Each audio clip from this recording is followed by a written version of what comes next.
3. Oh, can't do this one at all. Hi, everybody, and welcome to a special Halloween episode of Faces in FinOps podcast powered by ProsperBOT. I'm your spooky host, Jon Myer. Faces in FinOps podcast is about highlighting thought leaders in the cloud financial management space and insights on how they're making an impact not only within their organization, but within the broader FinOps community. And I have a special co-host today, ProsperBOT, who is a FinOps certified cloud cost optimization and financial management expert with over 30 years of combined experience. Please join me in welcoming ProsperBOT. Thanks, ProsperBOT. Today's Faces in FinOps topic is the spooky tales of when manual commitment management goes wrong. And our guest today is Matt Stellpflug, who's a senior FinOps specialist at ProsperOps. Please join me in welcoming Matt to the show. Matt, thanks for joining me. Hey, John. Glad to be here. Thanks for having me. So, Matt, before we get into our scary topic today, how about you tell the audience a little bit about yourself? Yeah, glad to, John. So my history was always as an infrastructure engineer. I'm old enough to have begun my career before the cloud existed. So that would have been data center days, co-location facilities, racking and stacking, cabling. And it was always for smaller shops, so I got a broad experience, from block storage all the way to the network edge, and really good hands-on learning.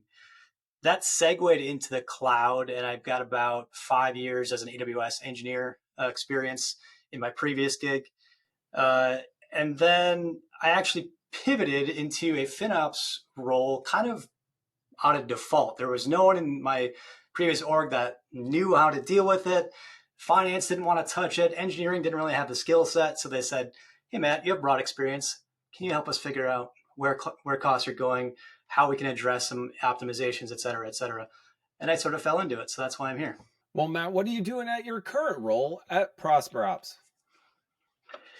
Sure. So as a senior FinOps specialist at ProsperOps, I am sort of adjacent to the sales team, but really it's in so much as I act as an education or an educator in prospect calls, because ProsperOps methodology is very unique in the marketplace, with focusing on more of like the convertible RI versus standard RIs, for example, is one differentiator among several. And most of the sales cycle is really about education. And so I serve as an expert and sit in those prospect calls and educate and get people up to speed on what's actually possible and kind of demystify some preconceived notions about AWS discount vehicles. Matt, let's jump into our topic and talk about the spooky tales of when manual commitment management goes wrong. And, my first question for you, is it really scary when you see aggressive laddering or stacking of savings plans? Because they ultimately were assumed and looked at as like the easy button for going. They are easy, and I'm sure that's why AWS likes them. So a savings plan or a compute savings plan is kind of the common type. We'll just assume compute savings plan when we say that, I guess. But it can be scary in so much as it's immutable. And what we mean by that is when you commit to a 1 or 3 year term, it is yours for the full duration of that term. Sounds harmless enough, perhaps. However, it leaves no room for engineering optimization, right? So if I commit to, let's say, 85 or 90% of my compute usage today, point in time, and then I reduce, let's say I do something like I realize that Graviton's a good price performance improvement over like an x86, your Intel or AMD processors. And I take all of my EKS clusters and I like overnight with my IAC pipeline, I convert them all to Graviton. So I just reduce my cost materially. And now I'm literally overcommitted or I'm underwater on those savings plans. I'm now I'm committed to more than I want to use today. Very scary. Matt, is there a way that you should look at this, or maybe a way that you could resolve this type of issue? Well, in the case of savings plans, there really isn't recourse. There's no takebacks on a savings plan purchase, so that can put you in a really tough spot. So the line that organizations have to walk, they've got to decide how much they're willing to commit without being overcommitted or being at risk of overcommitment. And for that reason, we get the other scenario in which groups will undercommit and leave a bunch of on-demand spend because they were too tentative or didn't know, the future was uncertain.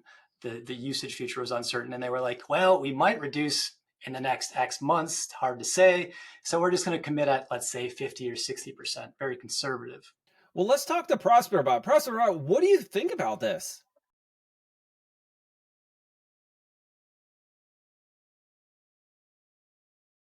You know what, ProsperBOT? I agree with you. That's really spooky and scary at the same time. Matt, is it sometimes a little bit of I want to say a gun shy to actually go ahead and commit and utilize those savings plans so they're under committed to it and they're leaving a bunch of money on the table? And because, obviously you've got to commit for a certain period of time, almost like the traditional on premise where I'm looking at, committing to my infrastructure over like 5 years. Yeah, absolutely. I don't think anyone, whether it's engineering doing the purchase execution or procurement or finance, nobody wants to be in the seat that uh, committed to too high of an amount, right?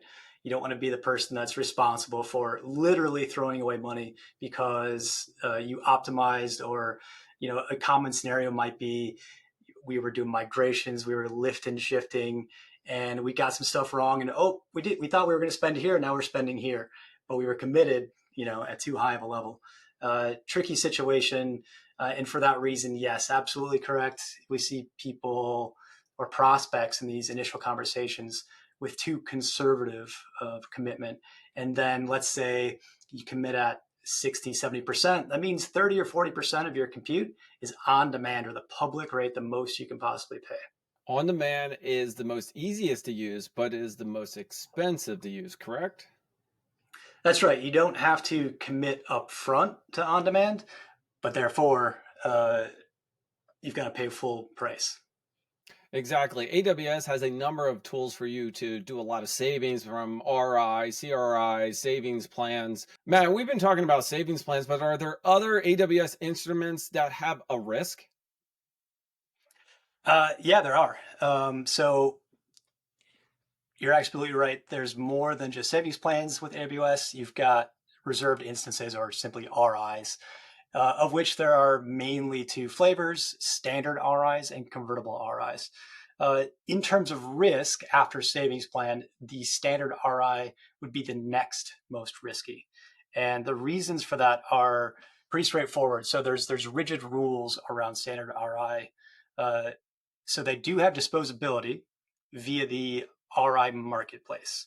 However, the rules of that marketplace dictate that for the first 30 days and the last 30 days of your commitment term, so that's again 1 or 3 years, you cannot list that RI for sale in the marketplace. So there's sort of these bookends of rigidity with a standard RI. So let's say I provision something, I want to buy an RI to match it. And then let's say that thing changes in that first month. I cannot sell that RI in the marketplace to match that new engineering reality. So I'm stuck for that 30 days in the last 30 days. Other restrictions around standard RIs make them risky as well. So the standard RI marketplace, it does offer liquidity. Number one, you've got to have something that someone else wants to buy. You can't just make it disappear in the marketplace. Literally, another party has to purchase it. So that means if it's some exotic instance, or perhaps Windows, just because it's a smaller percentage of overall, Linux is much more common. So if it's something of a more edge case of an instance, it's going to be harder to sell that RI. And then the last big risk, or really it's just a miss with standard RIs, is that of GovCloud. Because the RI marketplace has disclosure requirements, I think it's for tax reasons, the buyer and seller have to disclose information about each other. And in GovCloud, since privacy is king, there literally is no standard RI marketplace because in GovCloud you don't want to disclose who you are. Okay, Matt, I didn't even know all that. Let me ask you about the RIs and that you cannot resell them within the first or last month. Does that go for the standard 1 year and 3 year commitments? Yeah, both both 1 and 3-year commitments, the first and last 30 days of those 1 or 3-year terms, you cannot list them for sale. They are yours. So if you buy a 1 year, you really only have 10 months. In 10 months, you could potentially be sitting on this RI that you're no longer using because your engineering and architecture changed because you didn't look into the entire FinOps and the business's best practices for cost optimization around the architecture. You said, I'm going to buy it. And then you implemented FinOps, and now all of a sudden you're stuck with these. Yep, that's the risk. You got it. ProsperBOT knows what we're talking about too. ProsperBOT, do you have a preference between RIs or savings plans? Do you like CRIs?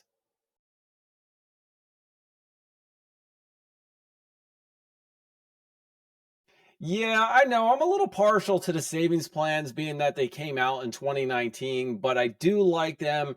We have some experts here talking about, RIs, the spooky tales of manual commitments. And, there's so much we can dive into and go a little bit more in depth. You know what, Matt? Let's talk about what is so cryptic of actually buying a 3-year convertible RI. Yeah, so the convertible is, yes, that's the other type of RI that we haven't really talked about yet, but that is actually pretty special because I'm not dependent on this RI marketplace for starters, right? So if I need to modify a convertible RI, I can literally just go ahead and modify it. So this is a regional concept, but I can modify tenancy platform, which is just the AWS term for OS. I can modify the quantity, the instance family, the instance size, literally any of the traits that I specify when I buy a convertible RI, I can change at any point in time. There's none of this 30-day hold stuff. And furthermore, I can actually change them as often as I want. This is something that ProsperBOT does for us around the clock, right, ProsperBOT? Man, ProsperBOT, you're all over the place doing a lot of stuff automatically for customers and helping them out. Matt, I have to jump in and ask you about CRIs a little bit because you don't save as much with CRIs versus regular RIs, but you have the flexibility with them, right? That's exactly right. So standard RIs, if you're using those as your primary discount vehicle within AWS, because of that rigidity that we talked about, the 30-day hold time, you're beholden to these external marketplace liquidity factors. So for those reasons, it's really hard to get very high coverage up to that last, let's say like 10 to 20%. And so there you're in this situation again where you've got this on demand that you don't necessarily need. However, with convertible RIs, I can cover all the way up almost into the very high 90s, depending on volatility.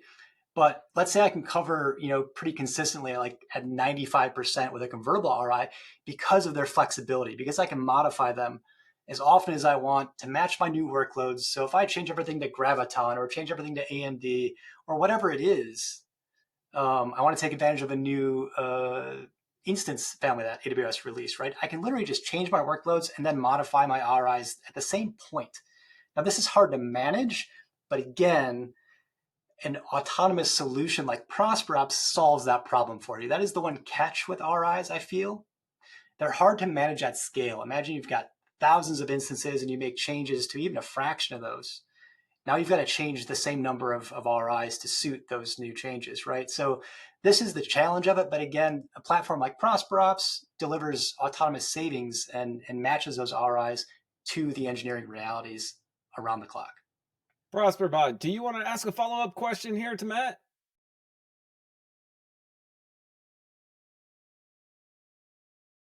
All right, I got it. I'll ask it. Matt, we're talking about the CRIs, but are there really superpowers in achieving any automation and AI around CRIs? Absolutely. So there's many things with automation that we can do with convertible RIs. And first of all, I'd like to just establish, I think it's maybe stating the obvious, but managing convertible RIs manually is a big ask. And humans have processes, and then processes make for gaps in coverage, right? So if I have an engineering change at noon, well, if I'm doing a human process, I've got to notice that. I've got to go through a procurement thing, maybe do some swivel chair internally. It gets bigger the bigger my organization is, frankly. And now I've got this several hours, maybe days, hopefully not weeks, of this lag between when I adjusted my RIs to meet that engineering change, right? And so with automation, we remove the humans, we remove the process. We allow an autonomous savings platform to track those EC2 instance changes. It's sort of like ingesting telemetry all the time. And then we'll turn around and adjust via the APIs afforded to us via AWS. We'll just adjust those RIs to match the engineering realities in real time. And so it's all on this idea that achieving an optimal savings outcome requires automation. Like ProsperBOT, right? Exactly, just like he does. Well, Prosper, I'm glad you're here to help us out and co-host this awesome Spooky Tales of Manual Commitments on this Faces in FinOps episode. Now, Matt, let me dive in a little bit more. Do you have any recommendations for purchasing commitment-based discounts monthly, quarterly, yearly? Yeah. So this is interesting, and this is what we see with manual, right? Nobody has the stomach to assign people, assign resources, assign actual humans, and you've got to, by the way, cover all like time zones basically, right? If we're going to talk about around the clock. So who has the infrastructure and the manpower to like assign people to watch engineering changes around the clock?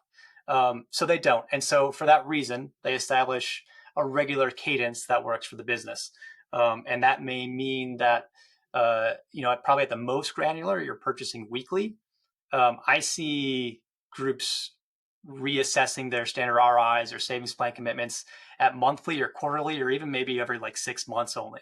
And it's this really coarse grained, imprecise, not finely adjusted, just because of that big period that they're adjusting with. Matt ProsperBot wanted me to ask this very important question and kind of a definition around. Yeah. Don't worry, I've got it. Hopefully, I'll ask it correctly. Matt, what is the difference, or can you help me kind of define rate optimization along with engineering optimization, and when is it complete?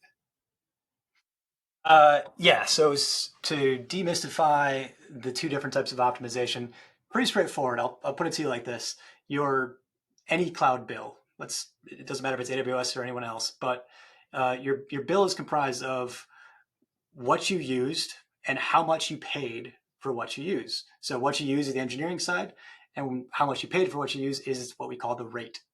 So engineering universe optimization is all this stuff like using spot, right sizing, getting rid of orphaned resources, that type of stuff.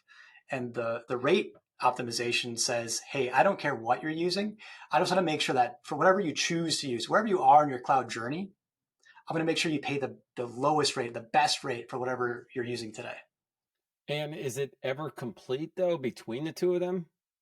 Yeah, great question. And no, it's never complete because let's be honest, like you're always probably looking for ways to optimize as an engineer, as a former engineer. Furthermore, new technology is always coming out. So I might have a workload on an instance today, just to make a very simple example, that the next generation, next couple generations of processor are more efficient. And where I was, let's say, 70% CPU utilized before, now I'm only 40%. So guess what? I can downsize that instance. So for that reason, some of it's outside of our control, right? We may have an architecture, a reference architecture that we're using as our North Star. But then as the technology changes along with us, along with time, that's going to change those reference architectures. And for that reason, it's never done. And that's important to, I think, groups to wrap their head around. Again, FinOps is this cultural practice, right? And it's this idea that FinOps is an iterative process, right? So this is the inform, optimize cycle of FinOps. So you know you're never done, and you shouldn't approach it as a destination, right? Almost like ProsperBot. Do you think you're able to achieve maximum optimization and rate efficiency and cost everything using RIs and savings plans as an individual, so a single person doing spreadsheet, doing all thing, or do you feel that some type of automation could help them, take it to the next level? Yeah, good question. So I see a lot of cost and usage report data from prospects, and there are groups rather rarely that are doing a really good job with their discount instruments. However, not to like reduce or belittle like the effort that they're applying, certainly. But in those scenarios where someone's doing well with DIY, it's probably because their workload's easy to manage with discount instruments. And what I mean by that is it's not that volatile, it's not that elastic. It doesn't change materially hour to hour, week to week, month to month, et cetera. And so it's easy to just go get coverage on. That isn't what most people's cloud usage looks like. Indeed, we should be taking advantage of the elasticity of the cloud and doing things that scale horizontally. And for that reason, we've got these big vertical fluctuations in usage. And in those scenarios, it's really hard to get right manually. So they may want to engage a vendor, right?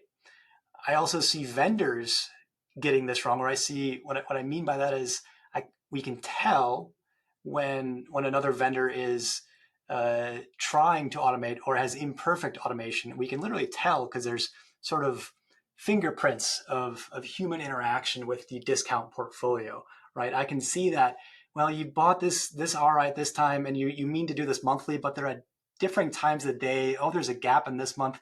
Like you can tell that's not actually automated because computers don't make these kind of mistakes, right? Unless you tell them to. So yes, automation is really the only way to achieve mathematically optimal outcomes, right? The minute I make a change, it should be the same minute that I apply my new discount uh, rate optimization to that new engineering resource, right? So absolutely, to answer your question in a too long of a way, but yes, automation helps hugely because it works when you sleep. It's just applying objective math, and it's literally, I'd like to think of it as savings as a service. I agree with you. And in fact, it works when you sleep is very key because you cannot be in front of it looking at the costs round the clock. Like you can't take your eyes off the screen.